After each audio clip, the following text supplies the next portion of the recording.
Start. Good morning friends, आज हम आपके लिए लेके आए हैं QC का एक नया टॉपिक जिसमें हम ये देखेंगे how to convert NDFA to DFA। जैसे कि मेरी जो प्रीवियस वीडियो है, मैं हमेशा बोलता हूँ, हर लेक्चर में बोलता हूँ, अगर आप वीडियो देख रहे हैं तो प्लीज़ सीरीज से देखिए, क्योंकि उससे क्या होता है कि कॉन्सेप्ट क्लियर होते जाते हैं। और मेरी जो प्रीवियस वीडियो उन सब चीज़ों में मैंने आपको रियल वर्ल्ड प्रॉब्लम या रियल वर्ल्ड एग्जाम्पल लेके एक्चुअली समझाया है DFA क्या है, NDFA क्या है। आप उन एग्जाम्पल को एक बार अच्छे से सुनिए जिससे कि आप रिलेट कर पाएंगे कि हमें क्यों कन्वर्जन करना है। देखो, मैटर ये नहीं करता कि हमें how to convert NDFA to DFA, नहीं, ये तो कोई दिक्कत नहीं, मैं अभी आपको बता दे रहा हूँ, आप वही वो स्टेप फॉलो कर लो तो आप कन्वर्ट कर लेंगे। पर आपको एक्चुअल में कॉन्सेप्ट क्लियर होना चाहिए कि how to convert NDFA to DFA। मैं इसलिए नहीं बोल रहा कि हाँ, जैसे कुछ बच्चे बोलेंगे या कुछ लोग बोलेंगे अरे हमें तो क्या करना है, एक्चुअल एग्जाम ही निकालना है, या फिर हमें इस फील्ड में इतना इंटरेस्ट नहीं है, हमें पर्टिकुलर उस फील्ड में जाना है। मैं मानता हूँ, पर अगर आपको अभी से ये आदत हो जाएगी कंसेप्चुअल पढ़ने की, समझने की कि क्या ज़रूरत पड़ी, क्या प्रॉब्लम थी, कैसा हुआ, तो आपका जो सबकॉन्शियस माइंड रहता है वो एक्चुअल में उसकी थिंकिंग पावर रहती है ना, वो बढ़ती है। आप जितनी कॉम्प्लेक्स प्रॉब्लमों को सॉल्व करेंगे आपका दिमाग उतना ही ज़्यादा ट्रेंड होता जाएगा, और जितना ज़्यादा ट्रेंड होता जाएगा उतनी कॉम्प्लिकेटेड प्रॉब्लम और कॉम्प्लिकेटेड सिचुएशनों में उन प्रॉब्लमों को बहुत ईजी तरीके से हैंडल कर लेगा और वो आपके लिए ईजी रहेगा। अगर अभी आप ऐसे रट रहे हो या नॉर्मल जो मैं स्टेप बता रहा हूँ उनको फॉलो करके आप क्वेश्चन सॉल्व कर ले रहे हो, ठीक है, सेमेस्टर एग्जाम के लिए ठीक है, मैं मानता हूँ। पर आगे चल के एक्चुअल जब आप इंजीनियरिंग अगर आप कर रहे हो तो वहाँ पर रटन विद्या काम आएगी, पर इतनी नहीं आएगी कि आप उससे पूरा काम करो। उसके लिए आपको कॉन्सेप्ट क्लियर होना चाहिए। मैं ये नहीं बोलता कि रटना काम नहीं है, हर चीज़ कहीं ना कहीं अपनी अपनी जगह यूजेबल है, पर समझ के और कॉन्सेप्ट से पढ़ना बहुत ही इम्पोर्टेंट है, क्योंकि वही आपकी वो नींव क्रिएट करती है।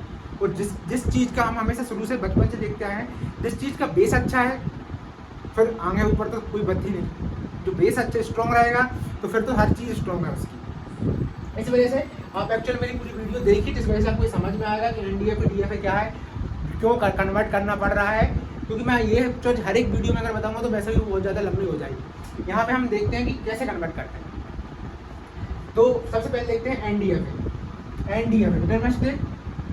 Deterministic finite automata, non deterministic finite automata. इसके लिए मैं आपको एग्जाम्पल लेके बताता हूँ नॉन डिटरमिनिस्टिक फाइनाइट ऑटोमेटा का। मेरा क्यू नोट रहेगा, इनिशियल स्टेज है 0 1, देन Q1 मूव कर रहा है 1 पर,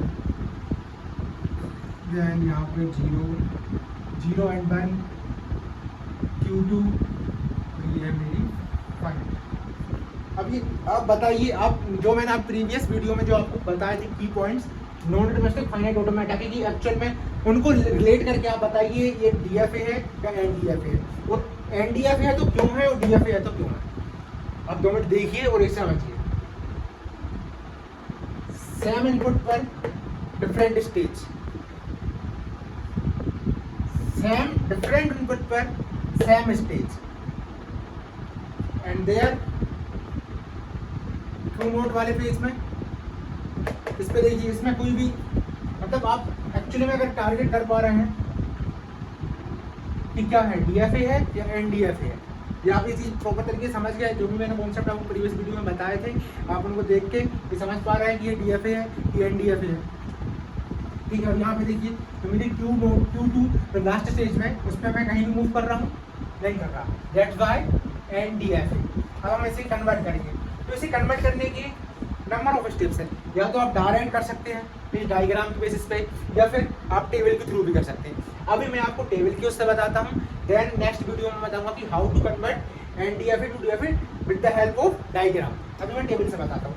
सबसे पहले इसकी जो NDFA की जो टेबल रहती है उसे बनाने के लिए हमें क्या रखना है, किन चीज़ों को सबसे पहले फोकस करना पड़ता है। फर्स्ट हमारी स्टिल स्लिप, स्टिल फर्स्ट क्या है Q नोट, सेकंड क्या है Q1, थर्ड क्या है Q2, ठीक है। इनपुट क्या है हमारा 0 एंड 1। Q नोट 0 पे कहाँ जा रहा है, Q नोट पे जा रहा है। ये देखिए Q नोट को मैंने 0 दिया तो वो कहाँ जा रहा है, Q नोट पे जा रहा है। Q नोट को मैंने 1 दिया तो कहाँ जा रहा है, Q1 पे जा रहा है। तो 1 पे Q1 पे भी जा रहा है और सिमिलर 1 पे Q नोट पे भी जा रहा है। समझ गए? तो इसमें क्या आएगा Q note dash Q1, then Q1 को देखो, 0 पे कहाँ जा रहा है, Q2 पे, ठीक है, 1 पे कहाँ जा रहा है, Q2 पर, ठीक है, 0 पे भी Q2 पर और 1 पे भी Q2 पर, सिमिलर। तो Q2 की जगह क्या है, नल, यहाँ पे ना 0 ना 1, ना 0 पे कहीं जा रहा है ना 1 पे कहीं जा रहा है, इस वजह से ये नल। अब हमें इसे चेंज करना है किसमें, DFA में, deterministic finite automata. Deterministic finite automata में अगर आपको चेंज करना है तो उसके लिए आपको क्या करना पड़ेगा कि आपको उसकी टेबल बनानी पड़ेगी। उसके लिए सबसे पहले मुझे क्या करना पड़ेगा, मेरी जो स्टेट है इसको एज इट इज कॉपी कर लीजिए यहाँ पे, Q1 Q2। अभी तक आप जितनी भी वीडियो है जो कि अभी तक डली है उनमें से नंबर ऑफ वीडियोस हैं जो ऐसी कि एक्चुअल में ये तो बता रहे हैं कि पहले Q नोट ले लीजिए, एज इट इज यहाँ से कॉपी कर लीजिए, फिर देन ऐसे मूव करिए, ठीक है। और इसे मैं एक्चुअल बताऊंगा कि ये स्टेप को क्यों फॉलो करने जा रहा है, क्योंकि यही कॉन्सेप्ट बिल्डिंग होती है। जैसे कि आपने देखा, अभी मैंने आपको डायग्राम में बताया कि Q नोट में 0 देने पे Q0 पे जा रहा है और 1 देने पे Q0 और Q1 पे भी जा रहा है। तो एक्चुअल में हमारा क्या रहता है कि DFA में क्या रहता है कि एक सिंगल इनपुट पर सिंगल स्टेज पे मूव करेगा, सेम इनपुट पर सेम स्टेज पे मूव करेगा, सेम इनपुट पर डिफरेंट स्टेज पे मूव नहीं करेगा, पर सेम इनपुट पर डिफरेंट स्टेज पर मूव करेगा। तो ऐसे ही हम डिफरेंट स्टेज का ग्रुप बनाकर एक सिंगल स्टेज में कन्वर्ट करते हैं। जिससे कि क्या होता है, जैसे कि मैं एग्जाम्पल दूँ, मैं बताता हूँ। जैसे 2 टीम्स हैं, एक टीम में 5 मेंबर है और एक टीम में क्या है कि 5 लोग हैं, पर वो इंडिविजुअली अकेली टीम बनाना चाहते हैं। अब इस कंडीशन में ये कंडीशन क्या राइज होगी कि वो एक्चुअल में वो वैलिड नहीं है। जैसे कि ये देखो, ये भी वैलिड नहीं है, ये एक्चुअल में इस पर डिवाइस रन नहीं कर सकते, डिवाइस रन करते हैं DFA पे, डिटरमिनिस्टिक फाइनाइट ऑटोमेटा। तो अब उन्हें क्या है कि एक्चुअल में डिवाइस रन कराना है, मतलब उन्हें क्या है कि मैच करना है। मैच खेलने के लिए कंपलसरी के 5 मेंबर होना जरूरी है, और वो तो इंडिविजुअली टीम बनाना चाहते हैं, पर वो है सिंगल मेंबर।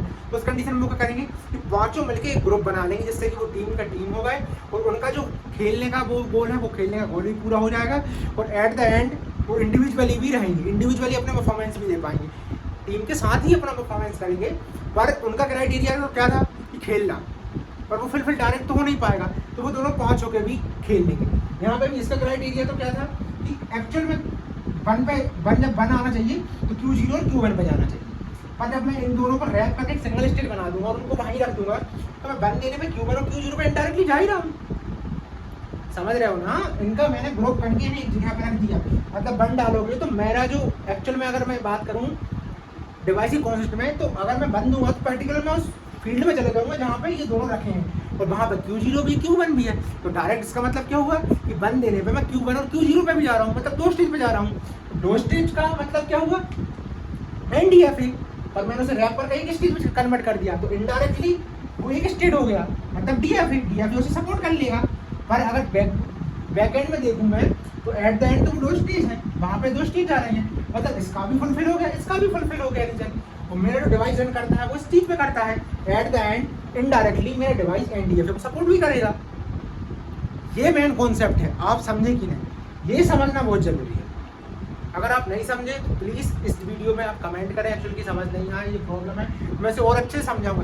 एक्चुअली ये जो चीज़ है ये बहुत कम लोग बता पाते हैं, या बहुत कम लोग बताते हैं। ऐसा नहीं है कि एक्चुअल में नॉलेज नहीं, उन्हें हमसे ज़्यादा और बहुत अच्छे से अपन से नॉलेज है, पर एक्चुअल में ये जो चीज़ें हैं वो इस वजह से नहीं बताती क्योंकि स्टूडेंट जो है उनका इंटरेस्ट ही नहीं रहता इस चीज़ को जानने में, उनका इंटरेस्ट रहता है कि हाउ टू कन्वर्सेशन, पर ये सही नहीं है। देन अब मैं देखता हूँ, तो अब मैं स्टेप्स बताऊंगा जो कि एग्जाम के लिए आपको करके आना है। अब देख लिया, अब मेरी क्या है, फर्स्ट स्टेज Q नोट, आपको इसको एलटीज लिखना है। एलटीज क्यों लिखना है कि आप जब Q नोट पे आप कुछ दोगे, मतलब इनिशियल स्टेज पे कुछ दोगे, तो एक्चुअल में आपको कहाँ ट्रांजिशन करना है वो सिमिलर रहेगा इसके और इसके। वो कैसे बताता हूँ, जैसे आपने इसमें दिया 0 Q नोट हो गया, और इसमें आपने दिया Q नोट पे जा रहा है तो Q1 पे जा रहा है। ये मेरी एक स्टेज, मैं अभी तक ये एक स्टेज हो गई, इस कंडीशन में अभी ये 2 स्टेज थी और अब ये एक स्टेज हो गई। अब ये वाला Q नोट को मुझे नहीं लेना, क्यों नहीं लेना, क्योंकि Q नोट पे ये फुलफिल हो गई कंडीशन, ये एक्चुअल में अभी इसकी छोड़ो, ये नहीं लेना। Q नोट में वाली कंडीशन तो ये फुलफिल हो गई। अब मेरी ये वाले को लेके चलना है मुझे, इसको लेके चलना है मुझे Q0 to Q1। अब यहाँ पे आना है, वही देखना है क्योंकि इनको रैप करना है। जैसे अब ये एक स्टेज रैप हो गई, यहाँ पे 1/2 पे जा रहे हैं, 1/Q1 पे भी जा रहे थे, Q1 पे भी जा रहे थे, ये एक स्टेज बन गई है। अब यहाँ पे देखी जाए तो जो 2 स्टेज थी, यहाँ पे मेरी रैप हो गई, एक स्टेज बन गई। अब यहाँ पे देखना है, अब मैं देखता हूँ Q0 और Q1, Q0 Q1, 0 पे कहाँ जा रहा है, Q0 Q1 दोनों को लो, 0 पे कहाँ जा रहा है, Q0 Q2 पे, Q0 Q2 पे, Q0 Q1 को लो, 1 पे कहाँ जा रहे हैं, Q0 Q1 Q2, कहाँ जा रहे हैं, Q0 Q1 Q2, ठीक है। अब मेरा क्या हो गया, इस वाली कंडीशन उठाओ, Q0 Q2, ये वाली कंडीशन फुलफिलिंग नहीं हुई तो इसको लेना है Q0 Q2। अब इसको लेना है तो इसमें देखो Q0 Q2 0 पे कहाँ जा रहा है, Q0 पे जा रहा है, कोई दिक्कत नहीं। Q0 Q2 1 पे कहाँ जा रहे हैं, Q0 Q1 पे जा रहा है, Q0 डैश Q1। अब मेरी इस स्टेज पे आई, इसका ये वाला फुलफिल हो गई, ये वाली कंडीशन फुलफिलिंग है, ये वाली स्टेज हुई। मुझे क्या है कि इनको सबको एक सिंगल स्टेज में रैप करना है, इसलिए मैं इंडिविजुअली को लेकर फिर उनको काउंट कर रहा हूँ कहाँ मूव कर रही है। अब ये वाली हो गई, ये वाली हो गई, ये देखो ये वाली, ये देखो ये वाली नहीं हुई तो इसको लेना है मुझे। क्या लेना, Q0 Q1 Q2, Q0 Q1 Q2, 0 पे Q0 Q2, Q0 Q2, 1 पे Q0 Q1 एंड Q2, ठीक है। इन थर्ड पे जा रही है, आ गया। अब मेरी पूरी स्टेज रैप हो गई, क्या हो गई, पर एक बार चेक कर लेना, Q1 Q0 Q0 हो गई, Q0 Q1 हो गई, Q0 Q2 हो गई, Q0 Q1 Q2, Q0 Q1 Q2, वो देखिए अपने Q1 Q0 Q2, हाँ चल में हो गई, ये हो गई। देन यहाँ पे Q0 हो गई, Q0 Q1 हो गई, Q0 Q2 हो गया, Q0 Q1 Q2 ये हो गई।